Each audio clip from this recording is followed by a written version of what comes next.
mess. Yep. I'm just gonna be frank on that. Oh, got it. Yeah, I'm having to do this on my phone. I may have to take off to go pick up my munchkin. Market took a massive hit. Like I believe last week I was telling everyone it's like lock if you have any short-term deals. I hope they did, because there was like a 80-point drop after that. Market took a massive drop, affected rate. So you have people that were probably looking at maybe paying 1 point at a certain interest rate, now paying 2 points type situation. Larger companies probably didn't hurt as much. Smaller ones, I'm not sure on the private lending. I'd be curious on that one. Now I know the market continued to drop all week. It started building back up. I believe in my chat, I have it. I want to say Thursday and Friday, last 2 days, the markets improved some. Everyone, all the main folks out there are saying float. So if you have people like as the real estate agents on this, or other loan officers, I would wait a little bit. There's a little market test going on right now to see what's going to happen. But in general, it's been a complete mess on the market. We have some big reports. They have the new unemployment reports coming out next week. That will really, I have a feeling that's going to really affect the future in general for our fourth quarter. Like, where do you think those numbers are going to come in? Higher, lower? Par? Everything I'm saying right now is like par. I mean, the common thing we're seeing overall, I mean, numbers are likely, like rates are likely going to go up. That's what I've been saying. That I don't see that not happening. Rates are going to go up. You're not going to see people, like if you want to get an interest rate under 3%, it's going to cost you a lot. A lot of investors are wanting more. They want to sell you at like 3.5 or more on the, the private lending side. I know you guys playing higher rates, so that may change, but I know on the retail rates, rates are going up. I already saw that. Trying to find a good cost for someone wanting a loan. Like you could have perfect credit. You're buying a brand new house and you want to get like 2.5. That's gone. Unless you're looking at paying 2 points type thing. 2 weeks ago, that wasn't the case. So, I mean, that just shows how the dramatic change.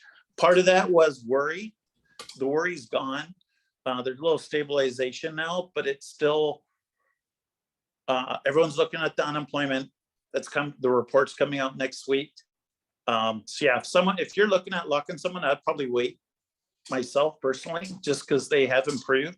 I think we had what they call like an overcorrection. It's like the market's just completely crashed on our like mortgage bonds, what we deal with, completely crashed, massive. Everyone went to protect themselves.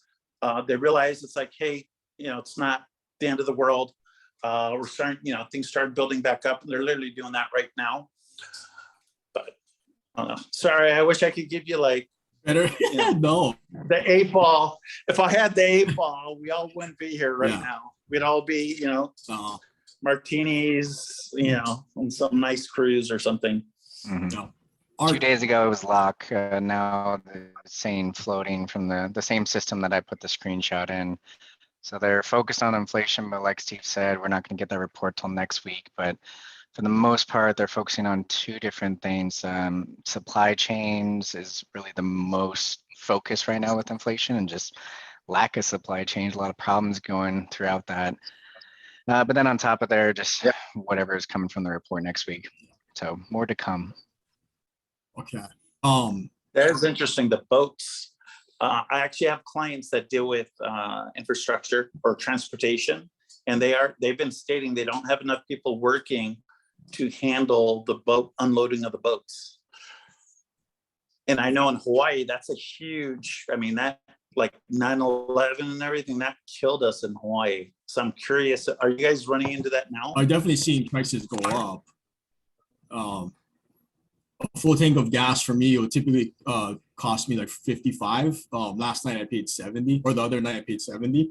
So it's going up, and especially in markets like Hawaii, like that's going to affect us. Yeah. And I've been hearing the supply chains have been, they've been running to major issues lately, especially with the, what was it, Evergreen or something fiasco a couple months ago, where the ship pretty much blocked the Yeah. Suez Canal. Is that what it is? It's costing millions or billions, really. Yeah. Yeah.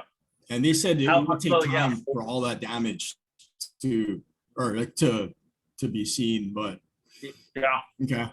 that's definitely going to affect Hawaii more than like mainland. I'm curious, like I'm trying to think of ways we can take it. You know, we find the angle, or you know, Mhm. the effect. People are not, cost expenses are going to go up. So that means people are going to have more of a cash flow crunch, especially with rates aren't going to be as low. So some people that may have qualified may not qualify if they're on that fringe. Yeah, I'm really curious to see. And I know Washington extended the moratorium till January 2022 when it comes to like the renters eviction notice. So that was a huge blow here. Yeah. Well, the good news is that we got the news, you know, we have now, it's what we do with it, right? Well, we could panic, Exactly. and panic sell, and, you know, or, you know, we can look at this logically and kind of, I think what I've learned through this, going through COVID is, especially since I was very wrong early on, is that like, we have to look at the fundamentals from all angles, you know, and it really does start with the money too. Like whenever the Fed makes a move, there's a reason why, you know, Jerome Powell has to be careful with his words, right? Because he's a market mover, whether he wanted to be or not. So he has to be very careful with how his message is delivered. And I think it's a good point that we're going to be talking about today, because that's one thing. We have Ashliey on today to talk about how realtors, you know, work with investors, and a lot of it, when you're closing a deal, a lot of it is not necessarily the offer, you know, it's how it's delivered, and so the communicate, like now more than ever, especially in sensitive times like now, we have to be very cautious about that. But at least we got the news, you know. So now we have to try to look ahead and make the best decisions for ourselves and for our own situations. But thanks, Steve and Matt, for always keeping us updated with what's going on with the money over there. Really appreciate it. It's invaluable. Anytime. So thank you. And Keiko, you want to get us started? Yeah. So anybody got any needs or any wishes or wants, or got any deals to share? I've got Need one money? I could use a little help on. Sweet. We have a lead just came up a couple days ago. It is a property that is currently in the CPR process. They got started back in February. Nice. They're selling it. And the and property is located on Maui. Maui. Yeah. Nice. Everybody wants to be a part of that. Right. Come on. It's got two 1,800 square foot houses, basically, Nice. on a couple acres. So, I mean, the numbers seem pretty strong. They seem like there's some meat there, but there's just, I mean, we haven't actually done a CPR deal. And to be frank, we don't really know a ton of people we aren't seeing it happen like a whole ton, like a crucial part of the business model. So I wonder if anybody here has a lot of experience with that, or any thoughts about the deal in general. So again, so it's on 2 acres right now. You're going to CPR it, and then each house is 1,800 square feet. Each house will get 1 acre. Right. Yeah. And all the houses, both houses sit far enough on the setbacks to conform to city codes. Yes. Yeah. Oh, nice. Nice. And then what's the zoning on the land? Agriculture. Ag what? Is it ag 2? I'm not sure. I'll have to double check here. Okay. I don't think there's a different ag for like, because Yeah, Maui's not on different Maui. from how Oahu. Oh, Yeah, Yeah, Just so I it's didn't ag, like think there ag was is it's a, just ag. ag. So with ag on Maui, you can only do basically one CPR. right. Like there's some possible theories about other strategies, but for the most part, you're limited. Like you can't add units and do multiple CPRs. So you're stuck with like, but it sounds like that's what you're talking about doing, is just the two, Yeah. the single CPR into 2 units, which shouldn't be any problem. But Alex, which property is that? Is that upcountry? It's haiku. Oh, okay. Oh, okay. Can you share the address? Yeah, or it's are you over. under It's the one over contract, on or- Waha Place. Okay, no, I don't think I know that one. you've done a Yeah, few we're looking CPRs, at, we were right? just looking at a similar one. I've been involved, like I have personally have not. I've just happened to have been involved in them, and like a good friend of mine is the main engineer that does pretty much, like I'd say 80% of the CPRs for Maui. So he's kind of been super helpful for me. I've talked to Ernesto a lot, but about doing it, but I know guys that do CPR, so I mean Alex hit me up, and maybe I can just like refer you Yeah, to that'd some be guys, great. or if the numbers work.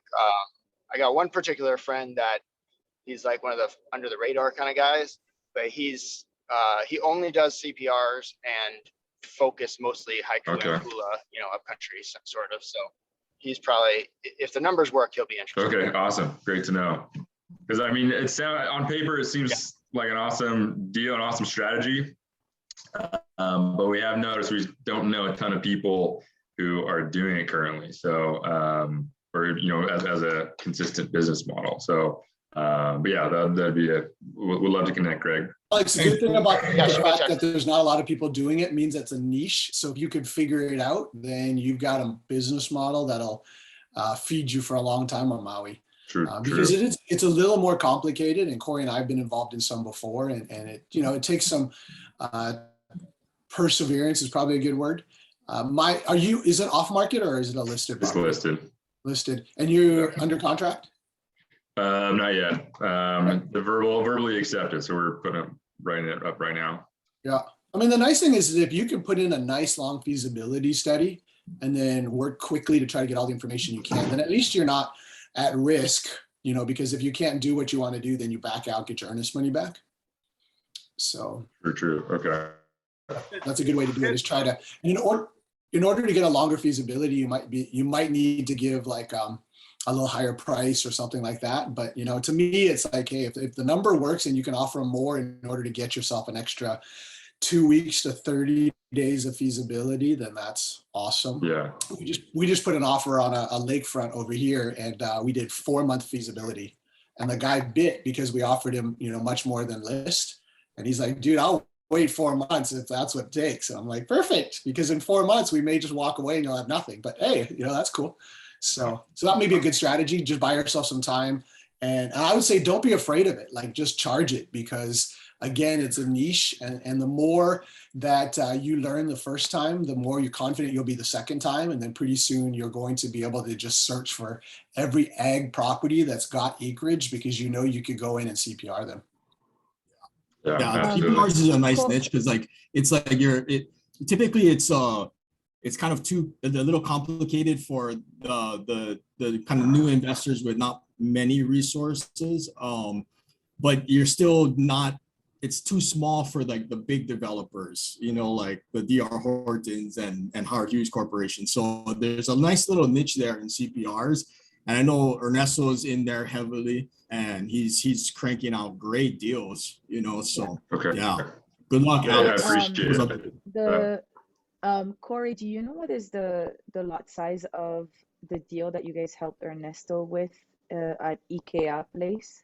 Ooh, Remember? I do know. I can't recall though right now. Well, I can't recall what the original, not acreage, but lot size was. But the one that we just sold to him is a little under 20,000 square foot. But it is, I don't know if we're ag zone if it was ag zone or residential, because it's up country. So yeah, for Alex, being in Haiku ag zone, I'm not sure that you can only CPR it once. Maybe you can do it more. Just a thought. But Ernesto Okay. did say that it takes about 6 months when you have the good resources, 6 months to a year, because you got to get like that one CPR lawyer here on Maui to go through it, the water and all that water. I can't remember he did a bunch of inspections on the lot that we sold him. But yeah, that's all I know. But if Yeah, yeah, thanks. From my understanding and our experience, and I don't know if it's the same in Maui, but it's easier to CPR raw land, like just dirt, than if there's existing structures. And the reason why is that if there's existing structures, typically there's one more step that has to happen, and the city has to get involved, because the city and county, they typically don't recognize CPR lines. So they just see the parcel, right? Right. So if there's an existing structure, they have to bring in an inspector, which we all know how long that takes them to get out there.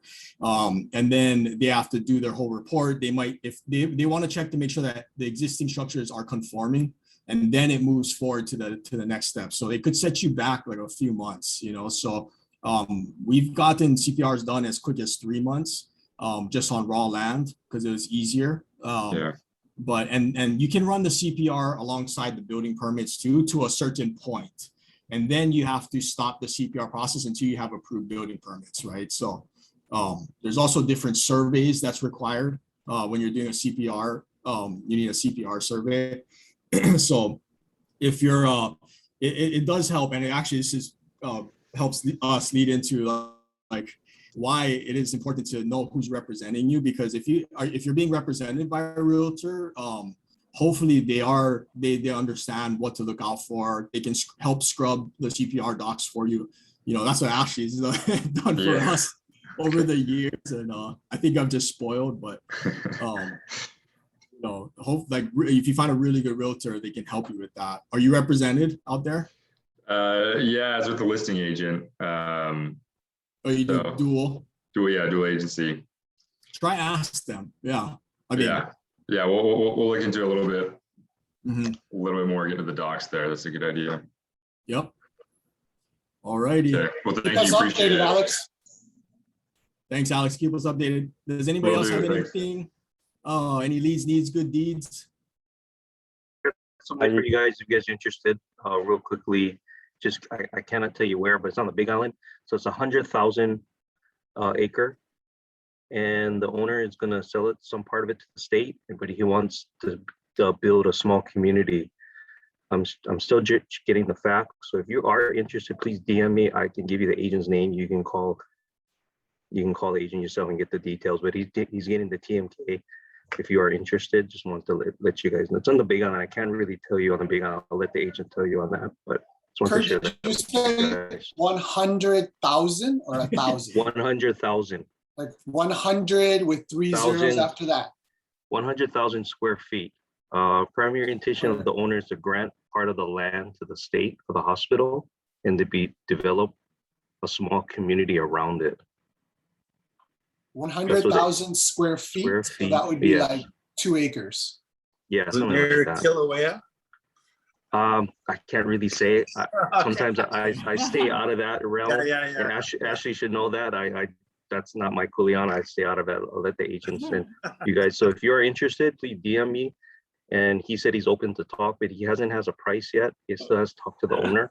The owner's on the mainland, so he's trying to get the team. He doesn't know the pricing yet, but he's trying to get the TMK. So if you're interested, just DM me and I'll send you back the contact person's name. But thank you for letting me share. All right. Oh, Thanks, awesome. Kurt. Yeah. Well, I was hoping it was 100,000 acres. I was like, oh, bro, that'd be fun. Well, what Steve was alluding to in Kilauea is like it's erupting, right? Yeah. So Fuzzy, who we had on a couple weeks ago, we just closed on 6 of his lots, right? He sent me pictures of like he's right there, so he's like, pray for me, guys. So everybody pray for Fuzzy. That's the worry. No, I know. I've seen it. It's like, oh, you buy the properties there. It's great development. But then, yeah. I Dude. First thing I told him, you got insurance, dude? He's like, yes, got insurance. So I was like, all Do right. they But if have you guys- lava insurance? Hey, Steve, Like, if you call Loan Depot, they'll approve your loan really fast. Yeah, Yeah. they would. And maybe they'll even give you extra credit like waterfront. You could call it lava front. Right? Hey, there we go. Yeah, there you go. It's like Yeah. the premium. We get lava front, you get front row seat. They always look for like, oh, is it a flood zone? No, lava zone? Oh, we don't Lava have zone. that. You're approved. Yeah, I'm you're totally approved? good. Awesome. Yeah. It's just a little bit of lava. It's a hot market. Small kind, hot tub. Yeah, exactly. On fire. Well, right on. Love it. Oh, there Well, if you go. anybody's got any other deals or anything you want to drop in the chat, that's great. Today, we've got a special friend of ours that's jumping in, and she's special because she has definitely helped Corey and I to excel over the years. And she's my model. So I became a realtor, and then I jumped into EXP because of her. So very, very inspiring gal. So Corey, do you want to add anything else before we bring Ashliey in? No, I think we can get going. And Ashliey is my other half too, so I get to kind of talk. She gets to hear all the real estate and entrepreneurship talk and all the YouTube videos I watch. So thank you for putting up with me, sweetie. And we'd love to jump in right into investor realtor relationships and the importance of it. And this is inspired by after kind of watching Tay's live that Ashliey did with Tay. And I thought it was great. And would love to bring it to everybody here on the call because it is a very important relationship in our business, right? And realtors are basically an extension of you. And when you're out there either buying or selling, you want to make sure that everyone on your team is kind of representing you in the right light, right? So Ashliey, you want to introduce yourself? I know you're a regular, and then maybe tell us how you got started in getting your license and selling real estate in Hawaii. Yes. Hi, I'm Ashliey, and I got into real estate 11 years ago when I was the ripe age of 20. And I just did not know what I was doing. And I thought like escrow was a fish. Like I had literally no idea what any terminology was. And I lived in Hau'ula and I was completely isolated from everything. And that's actually when I met my first investor out there. Is I had no training, I had no mentorship. So I would just drive around if I saw someone outside. I'd just be like, hey, you're looking to sell? You're looking to buy? And I didn't know how to get business. And that worked out in my favor because I had no ego. I didn't care. I didn't know what realtors were supposed to do. I literally had no idea. And one of the times I did that was this abandoned mega house was being built. And I saw people inside and I thought maybe that was the owner and I wanted to sell it. And it was an investor buyer. And that first year in real estate, I represented them on everything. And I just worked 20 hours a day, 7 days a week, and had a lot of lessons learned and got beat up along the way. But from there, I just realized like, okay, this is something that's really, fascinating. This is something that not a lot of agents do.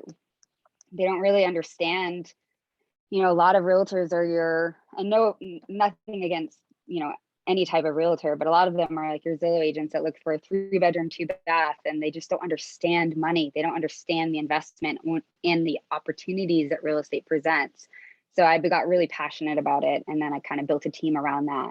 And now I have OAHU LUX HOMES and just got into commercial to just sort of expand on that a little bit more. Right. And tell everybody about how like your first transaction, right? Representing your client who you went by every day, the house and sat open house every day. Yeah, so there was this oceanfront house in Hau'ula and it just kept being listed and fell off market. And so they were off island mainland buyer or owners. And I really wanted to get the opportunity to sell this house. I lived next door and there was this old lady. I don't know if she was like 80 or something, but she was the total Karen in the neighborhood. Like she had a binder that had the inserts of all of the information she collected on the neighbors. And I would befriend her, and I would stay inside of her house and make baklava with her all afternoon. And I went to the ranch and would clean her horses with her and would horseback ride with her. And just, I really wanted the information of this owner, and she really wanted company. So I exchanged my time for her information. I eventually got that owner's information, and they said I could list the house, and I treated it like my baby. And I sat every single day. I didn't have any other way to get business back then.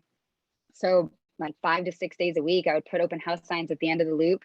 And I just worked from there, used hotspot on my phone, and read a book. And I mean, most days no one came. It's Hau'ula, and the market was not hot. It was 2010. So we had just gone through, we were just experiencing the market crash, the nice mind knowing. And I built a lot of business on that. And I actually probably have like 100 people in my database to this day, 11 years later, from that one listing that I just dedicated that time to. Right. And so that listing led obviously to more business, right?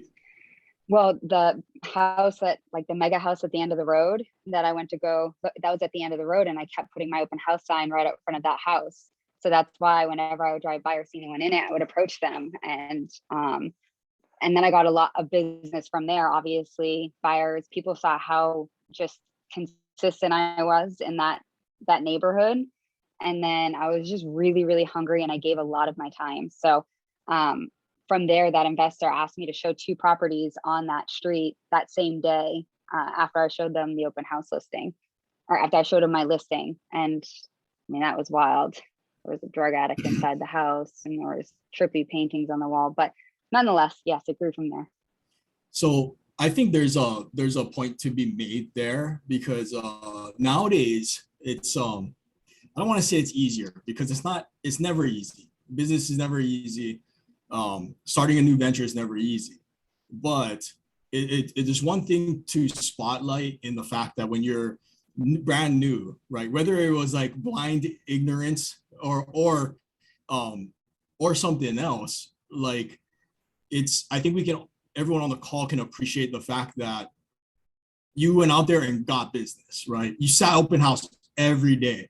I don't really see realtors sitting open house every day anymore, like. And I didn't know you were supposed to do that during set hours. So I knew Sunday 2 to 5. I was there all day. If I did not have clients to show, if I did not have something to do, I parked myself in that listing all day long, and I just worked out of there, because what could it harm if I was working out of my office, if I was working there? And I still talk to some of those clients to this day. In fact, a neighbor said, "You're too young to list my house now." But 5 years later, he was walking and he saw one of my for sale signs and my face on it. So I hate putting my face on things, but it does resonate because people don't always remember names.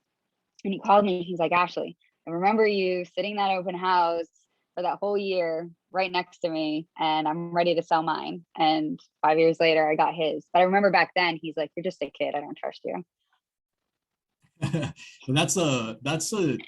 that's the ultimate like compliment, right? Five years later, and they call back and see what you've done, with your career.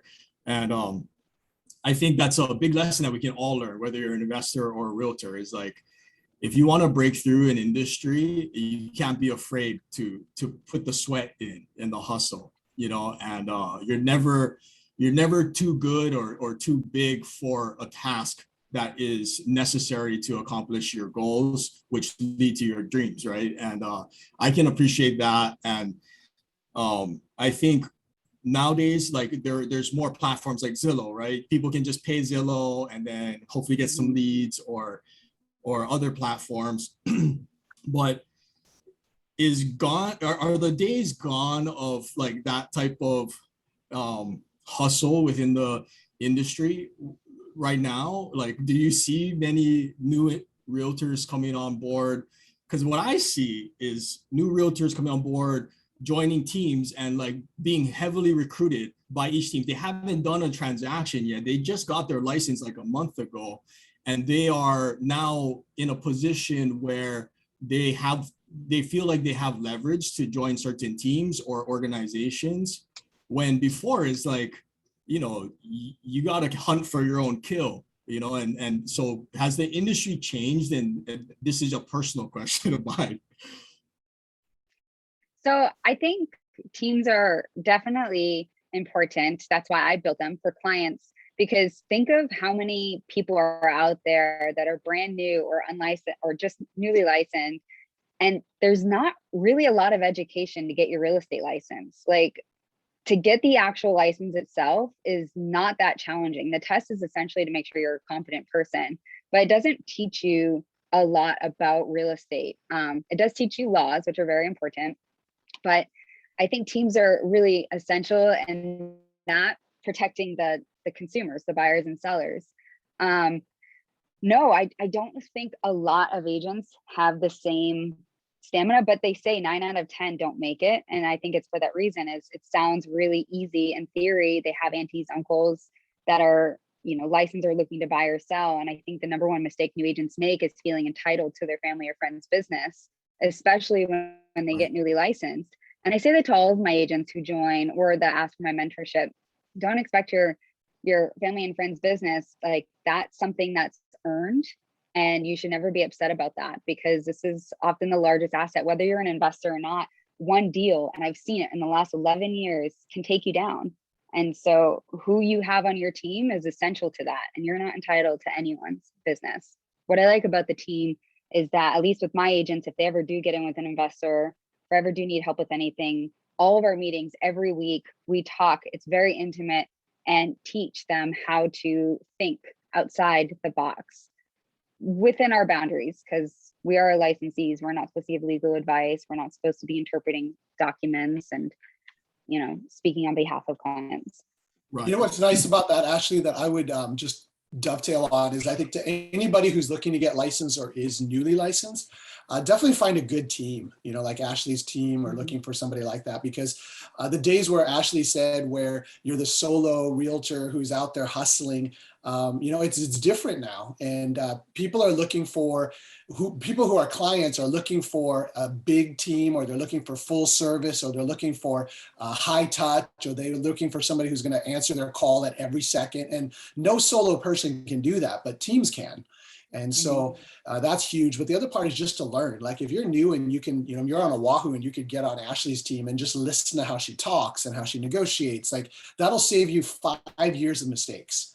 And that listing, the client that said, hey, you're too young now, you're a kid, I don't want to talk to you for 5 more years. Well, when you're on a team, you can land that guy now, because now you're able to say, hey, my team's got 50 years of experience. I mean, you may have been licensed for literally 10 minutes, but my team that I'm a part of, and so it just takes you to the whole new level. And I think that's what real estate's headed in the direction of, is much more team-based, and the solo ones are going away. I don't think technology is going to replace agents. I think agents are always going to be around with real estate. So that's what's cool. It's a people industry, but I think it's going to be much more team-based, and it's going to be a whole new world out there, which is why brokerages are changing too, which is why groups like EXP and some others that are much more team-oriented are arising, because it's now becoming where, that grandma who's 80 years old and was a realtor for 80 years and made $1 million. It's like, she's super cool, but teams make $1 million in a month. And so it's a whole different game. So anyway, yeah, if you're new or thinking about real estate, find a team. Don't just look for a brokerage, find a team. And just learn. And make sure it's a right fit too, right? Because, like, I think I agree with Nicole. Like, I love where the space is heading. It's changing rapidly. Technology is coming into the space and causing a little disruption, and we don't know where that's going to go. But I think for me, like, I'm wondering if we're doing a disservice to new realtors by placing this expectation that if they join a big team, with a big marketing budget, they'll be handed leads, and I don't know if that's good for the industry in the long run or not, because like Ashley said, I think it creates a form of entitlement, and I think people who had to make it one deal at a time and have to learn how to negotiate and propose their clients' offers in the best light possible to get their offer considered. That doesn't come overnight, but it can be helped with being backed by a team that I think fits who you are, because I see guys jump around team to team, like brokerage to brokerage.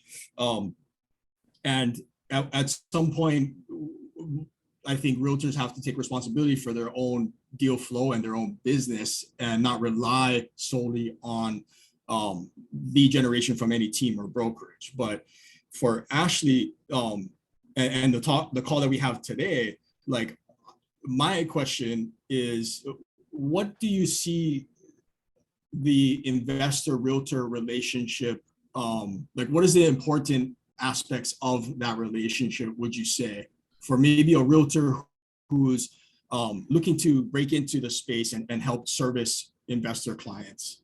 Sure. So there's just so much to dive into, and I don't want to take up too much time because it's already almost 11. So I'll try to cram it in as briefly as possible. But one, what kind of investor are you looking for?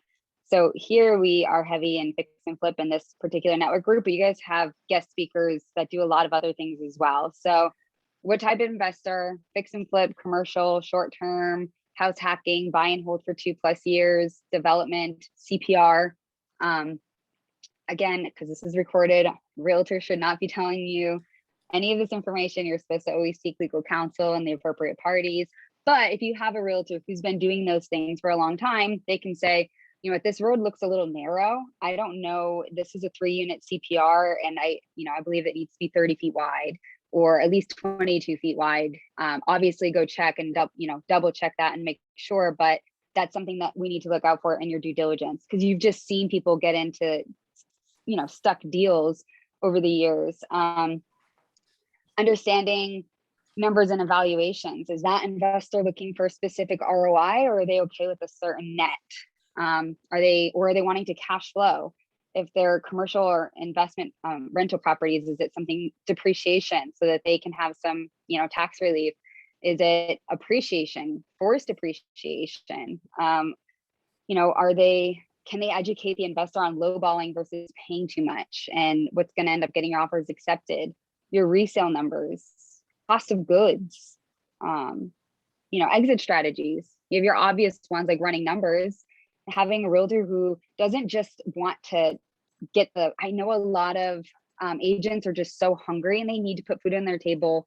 So they'll just run numbers with the idea and inflate their resale or their ARV because they don't maybe know it well enough, or they are extra hopeful. So, that's the obvious one.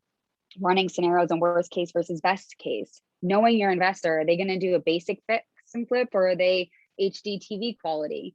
Are they going to be adding rental income? You discuss the days on market. I feel like that's something that not a lot of people, especially the new investors who are coming in right now in the last year or two, the conversation of days on market doesn't really come up. And that's a big deciding factor depending on your price point, your holding cost. And then your less obvious ones, like discussing potential problems that might come up.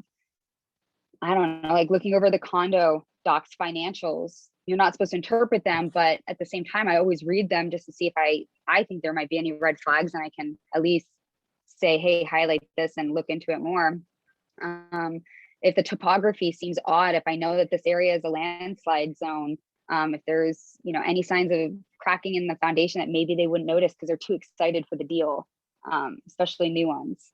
I just had a guy contact me, a referral from another investor to sell the condo that he was taking down. And I was just asking some preliminary questions because if I'm going to list it and sell it, and I didn't represent him on the buy side, I want to know certain things like, okay, can I see the financials on the condo? What's those maintenance fees? Oh, what's that cost? It sounds a little high. And then I look and I ask him to send over the RR105Cs, and I see that there's a special assessment on the building for $300 and something per month. And I said, how long is the special assessment for? And he says, what's a special assessment? And he was closing in 4 days. And I was like, well, can you prepay this? Can you pay the special assessment? Can you negotiate the seller to pay this at closing in full? Or is it one of those ones that are going to be until 2030? And that's going to affect your ARV. Let's look at how many days on market these are saying, because the special assessment gives buyers the spooks. It's something to just be aware of. If the market was to pivot, the interest rates were to go up, buildings with special assessments are going to stand out and or not be as easily financed. Parking issues. People might think, okay, this has 2 parking, but is it 2 tandem parking? Is it a street? Is it covered? what's going on with the trends of those materials, and what do you really need to, do you need to spend extra? What is getting the black hardware going to really make that big of a difference if you have to wait an extra 2 weeks for it to come in? Understanding forced depreciation versus accelerated depreciation, stuff like that. Yeah. Understanding hard money, private money, 1031 exchange, regular financing, VA, speak the language.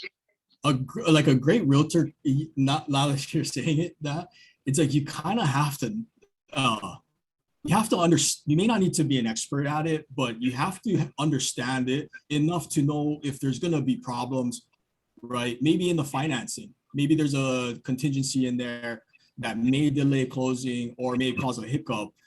You want to know right away. And I mean, typically, like, we sign so many mortgages sometimes and like so many documents, like it's hard to go through all of it, you know. And I know, like, Ashliey has saved us many of times, and I'll tell a story. I don't even know if you remember this, but this was probably like 6 years ago, 6 or 7 years ago, where we're looking to buy this short sale, and Ashliey caught this one line that they tried to sneak into the contract, which really would have caused us harm. It was for us. And so we ended up getting on the call with the asset manager, and like, I didn't have to say a word. Like, Ashliey just chimed in and kind of was like, hey, this is unacceptable. Why? Like, she was going after the guy, you know. I was to a point where I was like, oh wow, like, I'm glad I didn't have to like say anything, you know. I don't even understand it. You know, I'm still learning, like, why is this a problem? So like, ever since then, and that was early on, maybe we were working together for a couple years already, but I realized that who you have representing you, whether you're buying something or selling, is very important, because they can help watch your back. You know, they watch your back if they understand you know, what you're trying to do, and they care enough to go through the documents. A lot of realtors, they won't read some of the, if you're buying a condo, they may not read the minutes of the last association meeting, or ask if there's any special assessments coming up that may bite you, you know, in a couple of years from now, right? So you want somebody that has that expertise.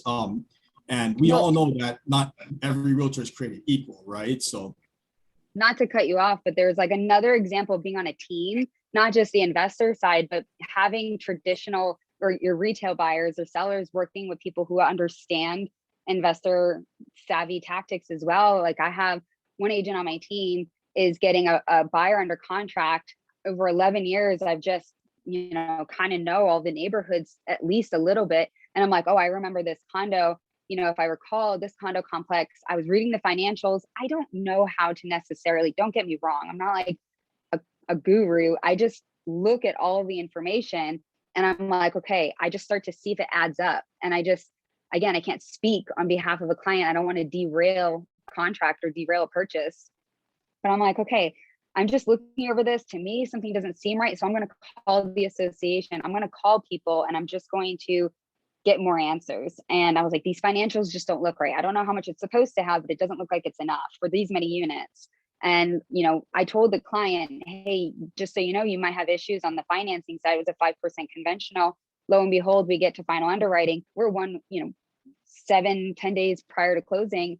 And the lender comes back and says they can't perform, because anything under, when you're selling a condo and you're buying a condo, if the borrower is conventional less than 10% down, it goes under a full condo doc review. And that means that they have third-party people read through all of those condo docs and financials, and they'll dig for added information. So if there's any leaseholds, they want to see those contracts. If it doesn't have 10%, they have certain requirements. And if it has less than 10% reserves, we can't do the loan. And so I have an agent who is going in. And I said, hey, have this conversation with a client, see if they want to come in with 10%. If this was an investor going to flip this condo, I would look through those condo docs with them. And I'd say, hey, just so you know, this has less than 10% reserves. On the resale side, your buyer pool is going to be limited. So let's look at the past sales. And in the past sales in the MLS, we can see how many of those were VA, conventional, and then we can look into the tax records. And if it's conventional, how much was the purchase price versus the sales price? And we can start to map out, okay, I don't see anything less than 10% down. this in the market has shifted and we're, this is going to take you 3 months to turn around, and these maintenance fees are $850, and these financials are kind of weak. And in the last minutes I read, they're talking about, the place needs to be painted and railing need to be done. So if this project ends up taking you 6 months, you might be hit with a special assessment while you're holding it. And now you've just probably lost a majority of your profits. Yeah, Then the investor makes the decision. Absolutely. I mean, that's the job of a good realtor, is to be that advocate, be the wisdom, the one that reviews. Hey, Corey, I'm just curious if Claudia is available. I think she's on. Claudia had a unique experience in her investing journey. She's part of our physicians network, and she had an interesting situation with her realtor that really just kind of accentuates the point of how important it is to find, really vet out the realtors we work with across the country. But I'm not sure, Claudia, are you on, or are you hiding? She's on, but she may be hiding. So she's probably like, ah. Well, if she jumps in, Claudia, yeah, if you are on, feel free to let us know, maybe in the chat, or unmute and say hi. Otherwise, I know there's a lot of, I guess I would love to hear too, if people want to unmute and speak up, or come into the chat, their experiences about working with realtors and what they look for, when they're about to go into like a kind of, because it kind of is like a partnership, with an agent who's going to represent you, either purchasing or selling. But I think, Corey. Yeah, Kurt. Go ahead, Kurt. On mute. Sorry, because Ashliey, fantastic. She's a fantastic realtor. Always go to her. She knows what she's doing. I just want to add in 2 things real quickly. Coming from the title company, learn how to read your title reports. You got to read it. If you don't know how, ask Ashliey. You need to read the title report. It's very important. Second of all, final statement goes to the realtor, right, Ashliey? You need to read the final statement, because if there's little verbiage in there, it can change a lot of things. So at the end of the deal, don't say, okay, we're going to court, awesome, I'm going to get my money, everybody's happy. You need to read that final statement. If you don't know how, talk to Ashliey. She can teach you. I just wanted to throw that in. Thank you. And Kurt, Thanks, yeah, it's a great point, because like the 2 closings that I just had last week, we're at the signing table, and I was looking over the settlement statement, and I was like, oh, the termites on here, but I'm pretty sure that that's, being paid by the other side, and, these taxes are off by a day or whatever it is. And, it's $500-600. It's not a lot, but it did, it would have closed. And once it's recorded, you can't, ask for the money back. And it's not a lot, but that's, a few dinners. It's your utility bills. It's your profits. It's your some money. people, it is a lot. It's the number. It's like the biggest frustration that we as loan officer side deal with. It's like we have borrowers. I had borrowers that have gone through initial disclosures that we sent them for complete estimate. They're not even buying yet. We want to get them qualified. And they're like, wait, these numbers. I'm like, you're not buying, just wait. You're going to have closing disclosures.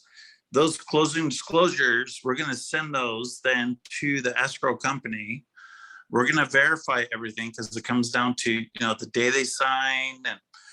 And it's a huge, as real estate agents, and then loan officer side, it's a key thing to let them know. It's like, you are going to have some numbers that are going to change. The key thing is closing disclosures. You do want to go through those numbers because that's what gets sent to the escrow company. So that would be a key thing, like just FYI for agents, new agents. When your borrowers are going through those closing disclosures, you want to double check. And as new agents, you want to make sure you have a loan officer who is going through that with them, especially first-time home buyers. They have no idea what's going on. A lot of times they may just sign something and then things change. There shouldn't be there legally. We have I think it's like a quarter point, depending on the situation. I believe it's a quarter point. where the numbers of what, like we send you closing disclosures and then you get to escrow and sign. And if it's more than that, we get fined. So that would be huge for, like I've had agents, and that's one of the things I want to ask you, Ashliey. I've had agents where they're experienced. They know it's like, oh, they're selling a manufactured home, or they're looking at selling, or I'm sorry, let me rephrase it. They have an agent or a person wanting to buy a manufactured home. They have different requirements. So when you do have agents that are more experienced, they know that manufactured homes have additional requirements or different things. It's like, okay, this has to be standalone. You can't have the deck connected. You can't have the roof connected. These roofs on these manufactured homes aren't meant for support. When it's great for loan officers to have real estate agents that are experienced, but at the same time, it's great for real estate agents to be experienced to point out to people that it's like, all right, well, we're looking at buying this, and the real estate agent looks at the property and they're like, okay, the deck's not supported, the carport is, I'm thinking Hawaii. So I mean, Hawaii, where carport is like using the roof as a support, it's not going to work. I know, so it's, so it's kind of going to it. It's like, it's great when you have people who are experienced. At the same time, I would like to ask you, Ashliey, how did you build that experience up? A lot of tears and sleepless nights. Yeah, about the first 5 years, I don't think that I slept. I just worked off of pure adrenaline and anxiety because I was always afraid I was going to do something wrong. And I constantly did research. I watched podcasts. I would wake up at 5 o'clock every morning and I would just do research and Google everything. And I would just ask everyone, and I failed forward a lot. And to piggyback on that, it's not just your retail buyers that, it helps to have a savvy or just a knowledgeable agent. Again, we're not to interpret those documents, but at least be there to pose a question and to ask, or at least say, hey, you should look into this further. But the same with investors. A lot of realtors think that your investor should, and I don't think that that's really true. I have the same investors that I work with over and over again, and they still, no one wants to fill out the darn seller's disclosure or read that settlement statement or read through the title report, and guiding them through that. No matter if they bought and purchased 40 properties before, treat them like it's their first one every time. They really value that because that's part of being an A team. And on the listing side too, I think it's different when you have a realtor representing you on the buy side versus the sale side. For anybody, the buy side is free to a buyer, right? Free. There's a cost if they don't get you the best deal, if they don't know how to negotiate the best for you, if they don't read those documents and at least pose questions, that you should think of that would get you into a bad deal or bad property. But then on the list side, you actually have to earn that commission. They're physically selling, paying you at closing. So that takes a whole nother level. For 8 years, probably 7 years, actually, me being in real estate, I was not a heavy listing agent. I had to earn my badges to get there. And to your point, I had to learn a lot. Yeah. Go forward is the best It's way like I can say that. Ashliey has a lot of badges though. Thanks, Kurt. Right. Yeah. No, it's like, oh yeah, you're approved. Oh wait, well water. Okay, well water. How do we deal with that? It's like, oh wait, this certain loan doesn't qualify for the, yeah. No, I have the scar. I'm bald. I'm probably bald, and I have a lot of gray because I've dealt with, all the fun stuff. So I understand. I appreciate it. Mhm. Thank All you, I can Ashliey. say, if you're a licensed realtor or if you're an investor, if you're in a transaction, please do not go MIA during the transaction. Because we get many times agents come at the end. They're like, "Where you been?" "Oh, I just want to know where you're gonna wire my money And I'm like, well, okay, where you been through the whole transaction? The broker's been handling the transaction. So if doesn't matter if you're licensed, if you're involved in, please do not go MIA during the transaction, because we, from the title side, we need answers. And so please, and just someone words that advice. And one of the benefits is that team too. Dynamic is all of these agents that are new and joining, they have someone that they can go to and they're like, hey, I'm running into this situation. What do I do? Hey, you know, this title issue came up. What do I do? And essentially they get to sidebar between having conversations with their clients, and they're able to best represent them. And they wouldn't get that as a solo or just with the broker, because one broker can't handle, I think EXP has like 400 agents in Hawaii alone. There's several brokers, I should say. We have like 6, but also brokers aren't created equal too, right? So. Yeah. Well, I think there's a lot of great information. Something, I guess, if you guys have questions for Ashliey while we have her on, just drop it in the chat. One that I'm sure that I guess people on the call may be wondering is like, where would they start to look for you know, a realtor to help them? Because sometimes they're new, right? So they're still learning. They want someone to watch their back. Where would you suggest they start? I really found you off Craigslist, right? Not in that section. I was like, how'd you guys meet? Craigslist. Because back in my day, that's how we got deals or advertised them. So I mean, what's kind of replaced Craigslist? Facebook. So seeing who's, you know, advertising or doing, you know, fix and flips or working with investors on social media. I think referral and word of mouth is probably one of the best resources, because there's a lot that you can fabricate on social media and it can look really great. At the end of the day, what's the reputation? So I feel like that's the safest by far. I've had some wholesalers, new wholesalers, they found me because they see listings online that look like they've been renovated by a house flipper. And so they'll reach out and say, hey, do you work with investors? Because I saw this listing, it looks like you do. So that was a tactic I hadn't seen before. And if you're on Oahu, I've got a lot of agents. Then they're great. They're all investor Here you go, savvy. Ash. I'm gonna, if I can figure out this tech, I'm gonna show you something that we did here. This right here. Custom 6-pack water. We take that to the open house. Ooh. I love That's that. good. We Yeah. used to have our lenders and title companies used to do that. And Rico came in and say, no mas. You can't give them anything. Oh, Maybe a 6-pack yeah? of waters might be good, but We yeah. did that during heat wave. We had the massive heat wave here in Washington. So I went out, I was cold open housing.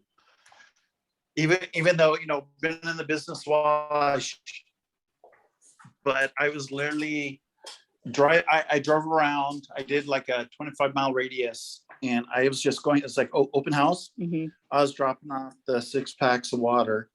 That's good. And I had listing agent, you know, on a lot of these, it's like, it's not the primary listing agent, it's one of their assistants. And the assistant's like, who are you? What are you doing? I'm like, I'm giving this to you. It's for you. It's for, you know, your borrowers. And they would call the listing agent. The listing agent's like, well, that's cool. Yeah, I'm all for it. yeah. And you know what? So, like, I mean, that's awesome. Like, I love seeing that stuff. I didn't appreciate that stuff before, Steve. And like, but when Ashliey came on board to sell our houses, like she pays attention to the details, you know, like, and she calls it the perfect storm. And like, for like the first few open houses, right? You want to just create an atmosphere, you know, that's comfortable, inviting. And I didn't think of that. I'm not the type of guy to think of that stuff anyways, but one thing that really like just again confirmed how necessary it is to have the right person representing you is one time we're selling this house in Seattle, one of our flips in Federal Way. And it was a tough project, and Kikwa and the team did amazing on it. Like, but he had strep throat that week. And so he called me and asked me if I could fly up to just sit open house, because we just started the brokerage there and he was like the only guy, right? So like, I was like, okay, I've never done open house before, dude. Like, you're really, I'll do it, you know, but I don't know the market there yet. I don't know exactly what you guys did in the project, but yeah, it's I'll different. be there. Talking, it sounds bad. Yeah. Talking alley. No, I understand. Well, It took me like a year. yeah. Go ahead. And then I just I had a lunch scheduled with Ashliey like that day or the next day, and in fact I almost like bailed again, and Ashliey refused. Like she's like, no, like so we're gonna have lunch. And so at lunch I was like, you know what? Like I asked her, I was like, do you want to go to Seattle like this weekend to help me sit in open house and help me sell this house? You know, like it was one of our first projects, I think, too. So it was kind of a big deal, you know, and it was like a couple of days before Thanksgiving. But she ended up coming up, and thank God she did, you know, because I would have, like, she had 15 minutes brief with Kekoa. And because we met Kekoa at the house.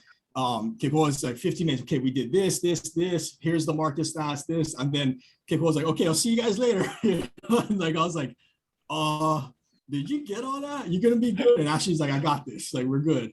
And she did, you know, and I could never have done that, you know. So I realized how important it is to have some, you know, a savvy realtor selling for you and representing you on the purchase, because like I've said many times before, we've gotten contracts, you know, with a much lower offer, you know, but because Ashley was there helping to negotiate. So I think it might be challenging to find this person. But once you find them, make sure like they're part of your team, they're part of your family, you know, and yes, you gotta, you know, make sure you compensate them well, right? And don't look, there's discount realtors there, I get it, but you get what you pay for, you know. And you want somebody, if somebody's gonna be that important on your team, then you want them to, like, their life matters to you too. You want to make sure they're eating well, they're being fed, they can survive, they're happy and thriving, so that they can represent you in the best light, you know. So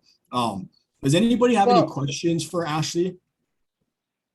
I know we have a couple of people that have worked with Ashliey and other realtors who are investor savvy. So any input would be great for the rest of the room, especially in this market, right? How do you you went from, you know, open house on the street to building your team? So that's a good one. Yeah. That doesn't, you know, there's experience, because people are not going to follow you. Yeah. The main right thing that especially if you're, you know, brand new. So how'd that happen? So the main thing that I did is actually, when I was going into the listing side really heavy, I really like poured into those open houses and those listings with everything that I had. And I just detailed, and I would bring champagne and chocolates, and I would bring gelato, which means you have to go pick it up, bring the gelato cart, serve it to everyone. Plus, I was thinking of creative ways for people to sign in without feeling pressured, but would also allow me to follow up. And sorry, I have my phone on.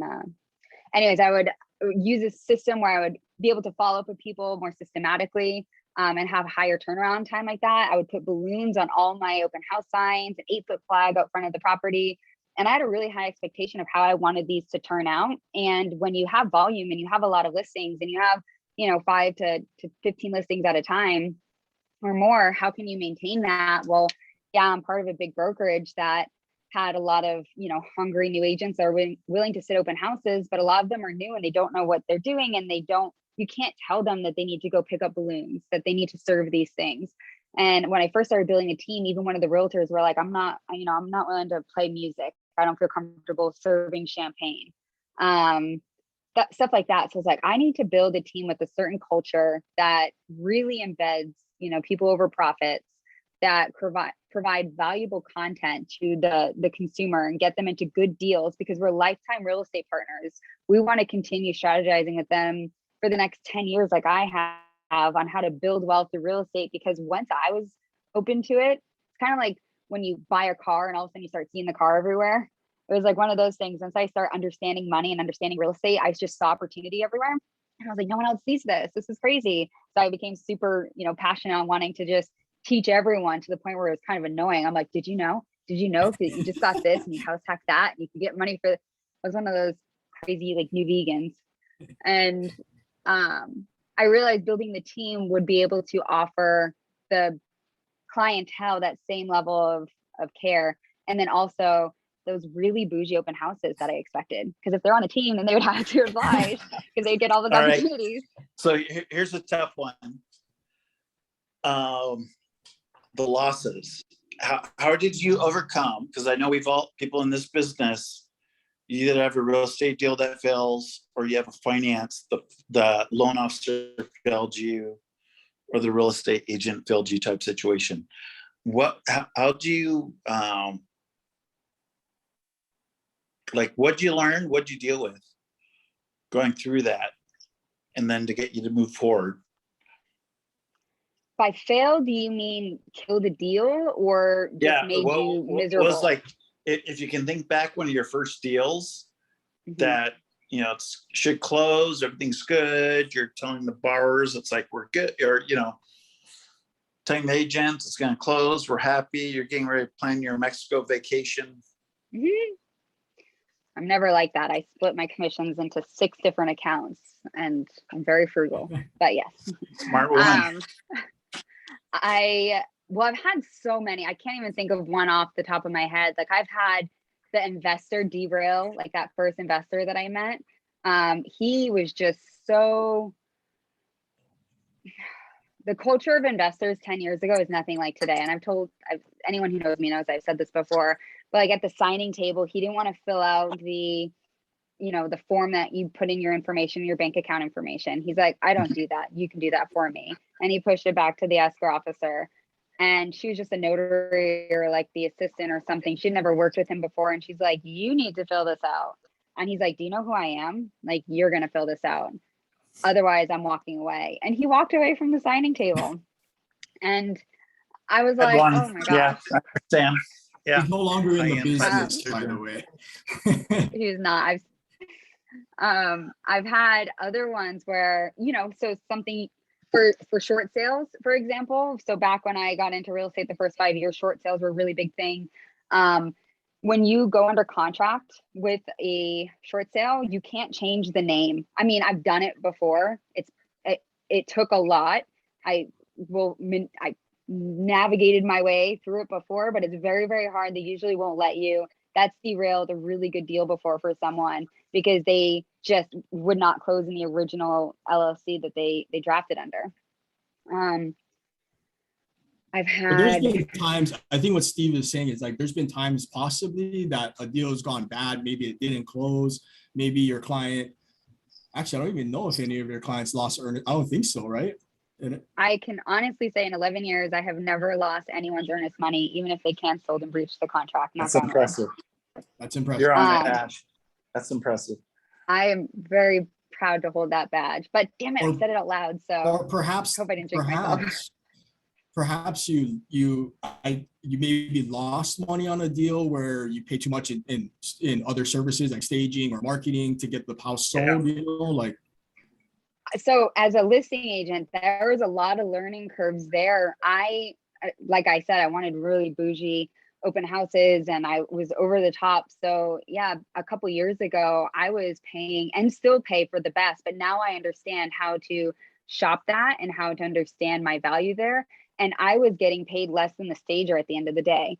And, if I ever did, and that's why I don't discount. So even on the list side, I am 110% worth it. I know that, no questions asked. I don't discount. For my repeat investors is like a very small one.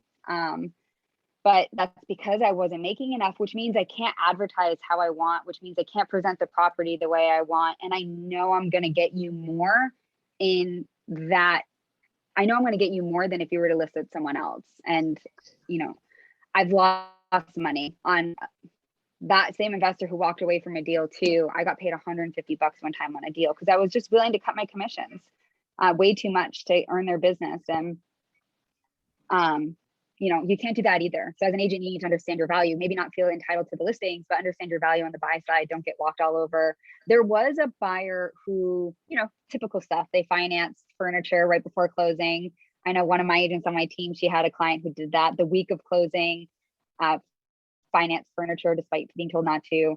Lenders who didn't understand, like the conventional less than 10% down, not having an experienced lender, get all the way to the closing table. And even though, you know, the red flag was brought up, the buyer didn't have the finances, and that fell out the week of recording.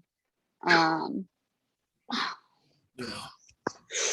have a very low cancellation rate, but I'm also really diligent on what I submit on too. And I'm also really diligent on prepping the client and prepping that agent and setting expectations. So knock on wood, I've been very blessed on low rates of falling out. I think in 11 years, I have one folder in my Gmail of my canceled files, and they are less than any 1 year of closed sales at 11 years. Yeah. But a good lender is super important. I will say I have an escrow person right now. My TM just sent me a email of 14 correspondences that she sent to this particular escrow person with no response over the course of 2 days for a revised settlement statement because there was charges on there I want to remove for my client. And we did not get them removed. I'm shocked. I'm sorry, this is kind of off topic, but I'm shocked there's still so much opportunity out there on the real estate side and the finance side. People that are in really bad rates, like 6%, and they just pay their monthly rate, and they're just, you know, they just pay their month and they're happy. And that shows how we need to be aggressive sometimes. Sometimes two things. You mentioned it. Trust. Yeah, trust is number one thing. Especially in our industry, you need to be able to trust the person. Like you're putting, like on the finance loan officer side, we're basically, I always tell people, it's like we're like a divorce attorney. In many ways, we're going to see everything. You can't like hide. So you have to send us everything. And then the real estate side, it's the same thing. For you to get the best deal or to know what's going on, you need to let your real estate agent know everything. It makes zero. There's no purpose to hide. Yeah, I would tell my clients like, hey, look, tell me what your bottom line is. I'm not going to go and say that to the other side. And I think that that's hard to trust. It's hard to trust your agent and your lender because we don't know. And that's why your referrals and word of mouth is so important. So I have a listing just now and the seller was willing to do a certain amount of credit. And I said, okay, now that I know that that's the amount that you're willing to do, let me see what I can do. And I got that credit where they had to give to the buyer half. So they were willing to do, say, a $20,000 credit. And I went to the other side and I negotiated a $10,000. And so they were really ecstatic because it was less than what they were willing to do. But I had to say to them, look, tell me what your real true bottom line is, because that helps me shape the whole conversation. Yeah. My promise to you is that you can be vulnerable with me. And I promise that I'm going to look out for your best interests. I love that. So you had a huge, and this, I honestly, any new agents or any of them there, this is a huge key word, vulnerable with you. Yeah. Ashliey, that was awesome. That's a disarming word, right? It disarms the person. Like, that's what I'm saying. Like, it's just, you want to find someone that can communicate. Thanks, Steve. And because sometimes in a closing or any transaction, there's a lot of emotions involved. There's a lot of money on the line, right? And there's pressure, you're against the clock. So you need to know that you have someone that's representing you and delivering your message in a way that's going to be received to its best ability. Sometimes a deal's not going to work, no matter what, but you want to, especially in markets like these, if somebody's representing you and your offer, you want to make sure that they're giving you the best shot. You know, they're an asset for you, and then not a liability, right? And one thing I've learned, because and Keone and maybe Richie can attest to this, because we were on the same team for a while, an acquisitions team, and we were just blasting offers, man, like to a point where I was like, okay, this is not gonna work for anybody. You know, we had multiple realtors and stuff, and Ashliey, of course, was one of them. But we ended up like kind of just let's focus with just one, you know, and it was Ashliey, and let's come up with a process. Like as savvy, you know, professional real estate investors, like we can do a lot of the upfront work ourselves. We can pull our comps, we can do our best analysis of the deal to get to what price do we need it to be at, right? And if you're taking the shotgun approach, you know, where sometimes it's necessary to do that, you don't want to bottleneck your team, right? Like your agent.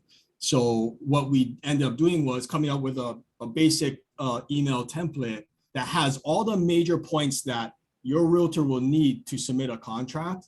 And, you know, maybe we even do the first call. Like we'll call the listing agent and we'll just say, hi, I'm a very interested buyer. I just want to know, I need to be at this price, you know, for it to work for me, because I know my numbers. Is that going to be considered? And if they say, you know, hell no, get lost, then we don't bother anymore, you know. But if they say, well, write it up, you know, then we'll say, okay, we'll have our, you know, agent send you the offer. And then we send that email template to Ashliey. She'll draft it real quick and deliver it, you know, in the best light to get it accepted, right? Like helping, she doesn't just say, here's an offer, you know, she'll make that call too and say, hey, you know, I know my client called you. And so you know, I just want to tell you a little bit about them. You know, they've closed many times, or they're backed by this person or whatever. And, you know, you can trust, they may not be the highest offer, but you can trust that they will perform and they're great people, you know? So I don't know. I really don't know what we just had a deal. Yeah, no, we just had a deal here in Granite, because it's been a little competitive, and it was, you know, the agent was the one buying the property, and they put in their offer, and then I knew the listing agent, and then they, you know, as like, you're qualified, they're good. They pumped it, you know, of course, price got pumped up. But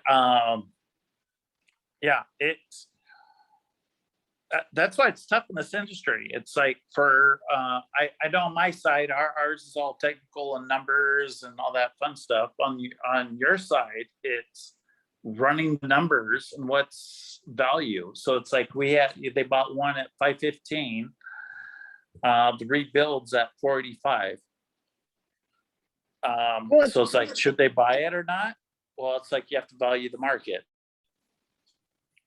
And it's, again, we're talking heavily on fix and flip, which I know a lot of the people here are, but investing goes so much, you know, I'm personally a buy and hold. Like my properties I own for 2+ years or live in for 2+ years. And I work the capital gains angle. I'll either sell it or I'll end up renting it and adding in rental income. So it's more like, what kind of person am I working for? Even if they are an investor, what is their end goal? What does their future look like? What do they end up wanting to do? Do they really want to fix and flip just so that they can get some large sums of money that they can roll into possibly a down payment of a commercial property or an apartment building somewhere? Or are they wanting to burr it? Are they wanting to really invest on the mainland at the end of the day? Like, what is it that they want? And I think it's really important to have someone who you can talk story with and you can bond with and really just kind of dream with, and that person understands what it is you really want to do. So if they get too much into the fix and flip mentality and they don't learn to expand, be like, hey, make sure you jump on this, or oh, I just saw this good podcast on this, or oh, there was another deal here, and they just really grow with you. And do not to Corey's point too, Corey, you mentioned like you guys picked Keone and Richie, you were part of the same group, and you picked me to draft some offers.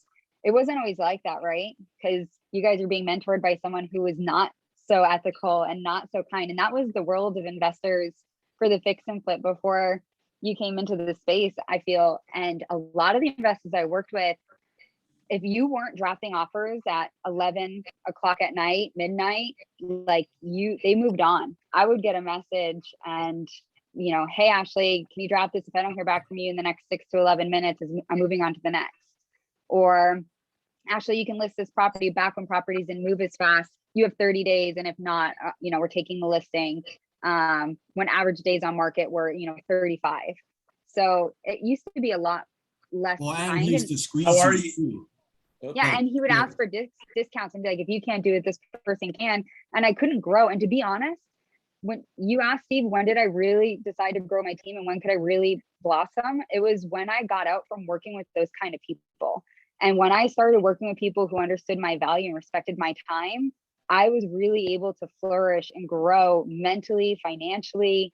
And I was able to, you know, just take care of myself better, and all around was able to, you know, flourish. And don't be that client, that investor who's very demanding and entitled and expect your client to respond to your entire women only work for you. At the same time, hold them at a high standard to, you know, do a good job. Well, one thing to speaking on that, which is very, I feel this is important, is like if you're squeezing your realtor and trying to get them down to like 1%, or you know, like to charge, like, you know, trying to get the discount rate, like you're kind of shooting yourself in the foot, because like now they have less room to pay for marketing or to, you know, so you're kind of shooting yourself in the foot. You think you're saving money, but are you really? You know, and I want to call on Keone, because Keone's a licensed realtor as well, but obviously he's an investor, you know, who does a lot of deals and is very savvy.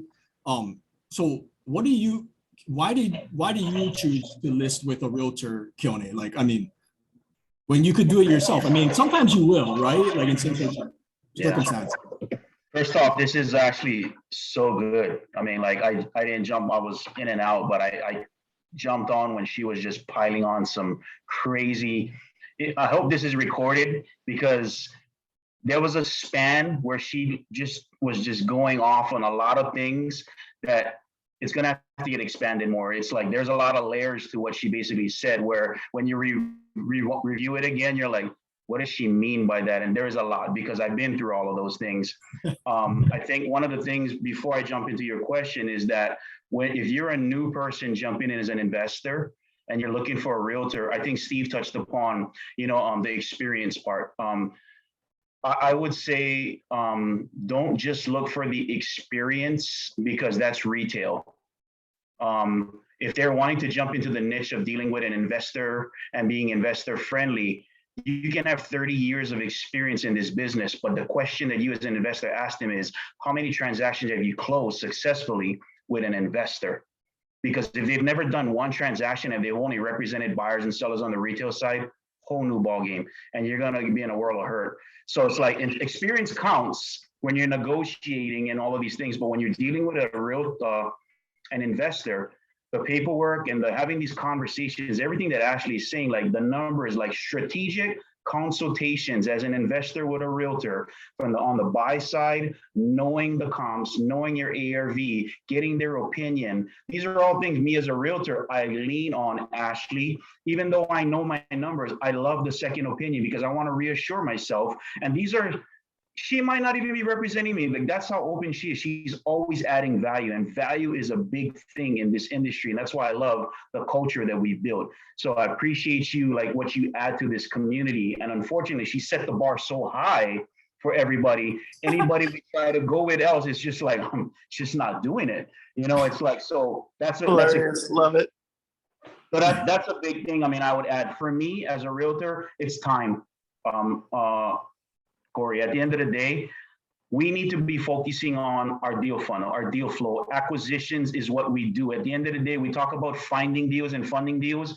All day, it's about finding deals. And if I'm listing a house, even if I have a team, I'm still involved. I'm not sitting open houses. I do not have the time to doing that, because that's not what generates money for our business. So yes, it helps me out because I'm able to actually use, I call it an unfair advantage of like strategically having these conversations. But when I have another 18 person as a realtor, now we can coordinate how we want to attack deals, how we want to do this. But definitely I know my role and I will step back, but I still want to hear it like, okay, cool, that's a great way. Let's talk about this. Like, it's all strategically planned out. And I think that's what leads to successful transactions. It's all part of the formula, right? And at the end of the day, I keep saying this, but like the number one thing as investors is to sell the house in a short amount of time. We've already done all of the hard work, the quality that we're putting out and bringing to market. Now we're setting them up for success. So like you had said, like people are trying to squeeze them, doing flat fees. You do get what you pay for. You're not leaving enough room for them. Do they really want to work for you?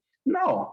It's like, they're starting, even that, they're grinding. And she pointed out another thing, earning your badge. A lot of people, I hate to say it, but like there's agents out there who think they're crushing it. But if they've never done with investors, they feel entitled already. It's like, no, my percentage is this is what I do. But then like they're so busy maybe, right? They have other listings. So the focus is not there. I can honestly say that with much Ashliey's growth that she has grown in all the years, she still makes time, whether she has a team person on it or not, she's always somehow involved, always checking, so that's the thing that I always show, like, don't ever change, because that's a big thing there's a lot of investors, more investors now that are jumping in, and obviously she's gaining a lot of attraction and whatnot, and she's dealing with, I never feel second fiddle.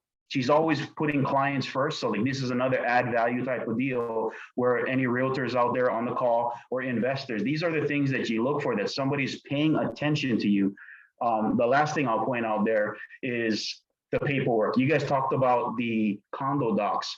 If you're looking for somebody who's basically an agent, make sure that they are familiar, especially in Hawaii, with permitting documents, knowing the process of permitting, because what happens 8 out of 10 times is when we go to market to sell these things, we've had to pull permits. We all know the strenuous and arduous process of getting it cleared. Your chances are you're going to market with it not fully stamped out, approved. So you got to have a savvy agent on that side, knowing how to deal with the buyers, all of the different agents, all the concerns that they love the house, they love the product, but they're like, when is permits going to get actually approved? And these are the things that agents who say they actually are agents and deal with investors, they just don't know. Ashliey's been through enough of that.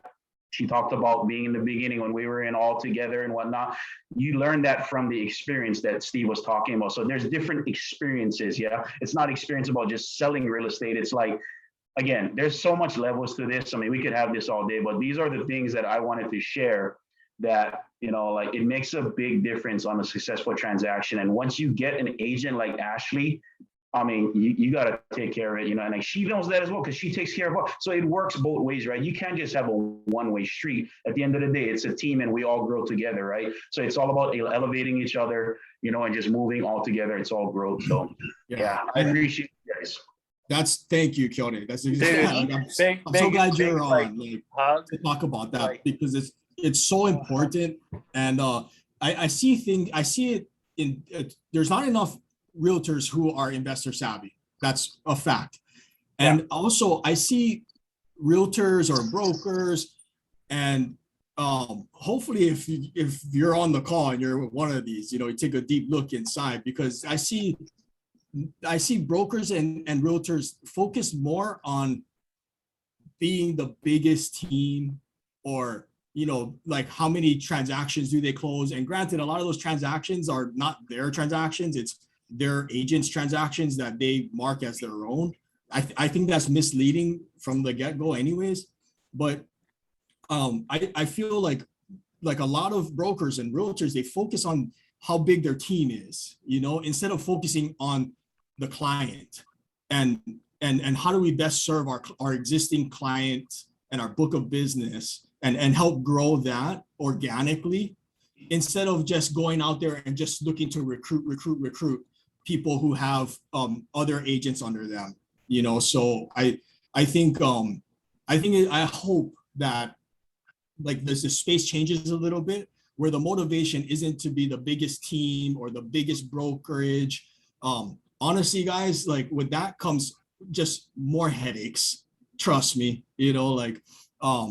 serving, if you put the focus on serving the clients first, you will, not only exponentially grow your wealth and your yearly income, but also like your reputation, which is everything, especially in a market like Hawaii, and you will do more and more deals, and you will be that person that's, being referred out. So, and Ashley's team, considering it's a small team, but they're all very, like her, like they're all like each other. They help each other, and they're all learning the investor side one deal at a time, just stumbling through, learn, right? And then once you learn it, it's not, hopefully it's the type of lessons that you cannot unlearn it, so. It's a reflection of the boss, right? It's like what you pour into your team is what you actually going to get out of it. You talked about recruiting. You can build a massive team, but if you are sitting at the top and you're not truly pouring into them, then you're going to get those results, right? You're just trying to say, I got a massive team,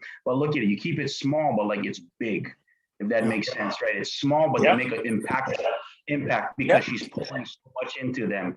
And that's what counts, right? Exactly. And I'm not against recruiting, like, or building teams. Like, I love building teams. Like, that's one of my strengths. And like, but I've always taken like the quality over quantity approach. Like this, I'd rather have a small team that I trust, that if we go to battle, like the guy next to me or the lady next to me can handle just as much as I can. They're going to be, when I'm sprinting and running and I look up, there's guys right next to me that got my back. I'd rather have that type of culture and company or team than a team where like, I don't know everybody on my team. All I know is I got a big team and a lot of headaches, and a lot of potential lawsuits. When we were going over teams and working with teams, I don't want to take up too much of people's time because I know we're running almost to 12 minutes late, but when you are looking for a realtor that you want to represent you on something and you just look for a team, teams are not always what you're looking for. You can have a big team, and that team model is like you're just being handed down. So you have different models. You can have teams where they're a showing agent and then the buyer's agent, and then it's handed off to the transactional agent, and then it's, then the broker ties in it when it comes to pay, or the team lead. And then you have other teams where it's just all about volume, and they take smaller, cuts off the top, but they don't actually like really invest time in one another. I have people all the time wanting to join the team, and I care so much about each and every one of them, and I want them all to be really exceptional. And if I ever needed to step away and have them, help a client, I need them to be able to think and, on a certain level. So I can only handle so much, but it's enough where I could, if I was to take on 30 listings, like Keone said, I never want to sacrifice my availability to be there and strategize with the client. I'll grow my team to accommodate the amount of business that I have and still maintain that level of intimacy. With that said, keeping it as small as possible too. So having a little bit more admin than I will on agents, enough agents where you got to celebrate all of their birthdays. You got to, celebrate all of your wins together. You got all of your holidays. It's a lot of emotional time and energy as well to the, business stuff. So I think about Ashliey is that, Ashliey, a question, when you first started, I just feel, I hear and I see the confidence in your voice right now. And I'm sure that's through all the different ups and downs. So everybody on this call right now, investor, realtor, whatever when you're talking, you gotta have that confidence in you. Because when you're talking to somebody and you're like, whoa, they're not gonna work with you because they're looking at you. You might be the smartest person in the whole wide world, but if you don't know how to talk and be confident and passionate in what you're doing, it's gonna be kind of challenging someone work with you. So I gotta applaud Ashliey, the way she's talking, how she's confident, and it makes me want to get my license too, the way Ashley's talking. So I just wanna, you should, you'd be good. So I just say overall, you just got to be confident in what you're doing. And if you need help, talk to Corey, talk to Steve, whatever. Role play. If you guys need to role play is such a key thing. And practice with this group and role play. So I don't know, Corey, maybe a subject on that. Maybe practice on role playing. I mean, that's phone call scripts, or just talking to people on the phone. Just practice, because this is the time to learn with this group. Nobody's gonna judge you. You know, Yeah, would you right? rather practice on this Raw scope on family. a real client? So it's just a thank you for letting me talk. Thank you, Kurt. Yeah, I mean, we need reps, you know, and Ashliey's obviously has years of reps and having to, like when I first came into business, I was not confident at all. I was a guy in the back of the room.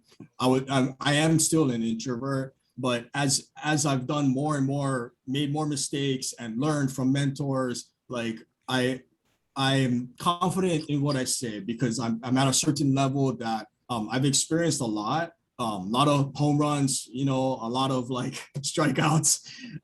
So like I've learned, and I think that does help with the confidence level. But I think what also helps with speaking confidently is being someone who is transparent and honest and speaks with integrity and intention.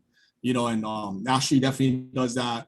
Keone does that. Kurt, Steve, like when you speak on from an open heart and genuinely, there's nothing that you should be like not confident in saying, right? Because you're not saying anything you don't truly believe that you is true, you know. And maybe it's an opinion thing, but if that's your opinion, you should speak confidently of it. And if you're coming from an honest heart and genuinely, then you shouldn't have to feel like that you have to not say certain things, you know, like as long as you're, you know, it's coming from a good place.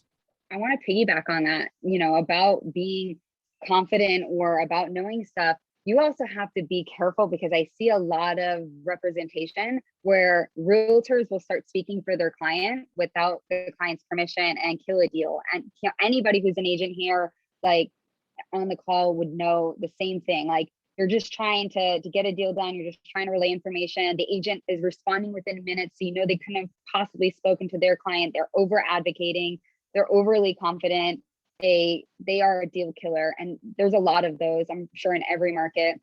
And then also when you're on a project, if you're on a project at a site and then acting like you know everything about the project or acting like you know everything because you want to provide that value so much. So there is a fine line of like, we are just agents. We are not supposed to advise on these things. Again, posing the questions, saying, oh, this should get looked into maybe, but not over advocating, not being, you know, the end all be all with information. And I think that's a really big thing I see people struggle with when representing clients. They feel they have to fake it till they make it, right? And it's like, yeah, it's okay to say, I don't know. Let me go find that out for you. There's nothing wrong with that.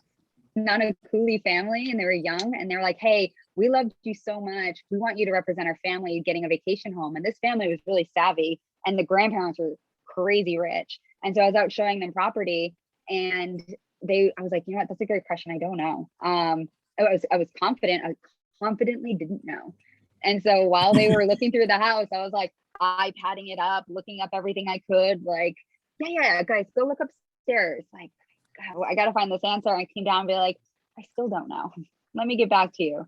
But I always did get the answer. And I didn't mean to digress. I know we're going late, but yeah, no, I always tell like new loan officers, I always tell them, it's like, people are going to ask you questions and there's no way in hell you're going to know the answer. There's just too many guidelines, too many things out there. So I always say, it's like, let me go check on that. Like there's a lot of updates. Let me go find out the latest update and let you know. And that's just like a safety net for them. Because there's just too damn much. And I mean, the other is, it's like, of course, we want to make sure they're protected. And, you know, when something's being financed or being financed. The other is I want to sit on is, it's like having a team you can trust, or a team that you can put together. Sorry, I'm driving to pick up the munchkin. It's so important that everyone's on the same page. Everyone, like the character, that I'll post this to the team. Mine is character and value or moral. is like the most important thing when you're bringing on or hiring or looking at people to be part of your team. They need to have the same character, Yep. value system that you have. Yep. Because if not, it will destroy you. It's cancer. And it'll cause Yeah. more problems.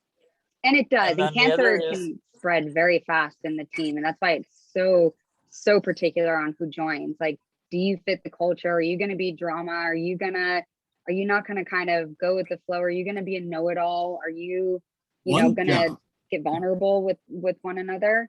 And, to ask questions too, like, I don't know necessarily, but like, say if someone's buying in an SMA, like I've had so many investors bring me deals that are in SMA.